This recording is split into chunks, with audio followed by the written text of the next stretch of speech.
ওই ফ্যামিলিতে একটা বাচ্চা থাকে, তাহলে আহ, আমরা শুধুমাত্র মনে করে নেই হয়তো বা ওই বাচ্চাটার উপর দিয়ে একটা প্রেশার যায়, ও একাকিত্বে সময় কাটায়, শুধু তা না, কোনো কারণে বাচ্চাটা মার সাথে রয়ে গেল। ও যখন স্কুলে যায় ওকে অনেকেই প্রশ্ন করে বাবা কোথায়, তখন ওই বাচ্চাটাকে বানিয়ে বানিয়ে উত্তর দিতে হয়। কেউ বলে বাবা বিদেশে, কেউ বলে বাবা ব্যস্ত, কেউ মানে সো সেই ছোটবেলা থেকেই বাচ্চাগুলো মিথ্যা বলা শিখে যায়।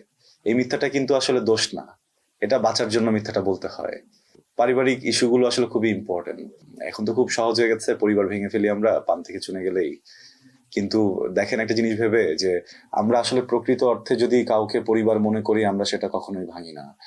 হাজার ঝগড়ার পর আপনি কখনো আপনার মাকে ছেড়ে দেন না, আপনার বাবা আপনাকে ছেড়ে দেয় না। দুই ভাই মারামারি করে মাথাও ফাটায় ফেলে অনেক সময়, কিন্তু ভাই ভাই থেকে যায়। জটিলতা হয় হাজবেন্ড ওয়াইফের মাঝে। আমরা যদি মন থেকে পরিবার মনে করে নিই,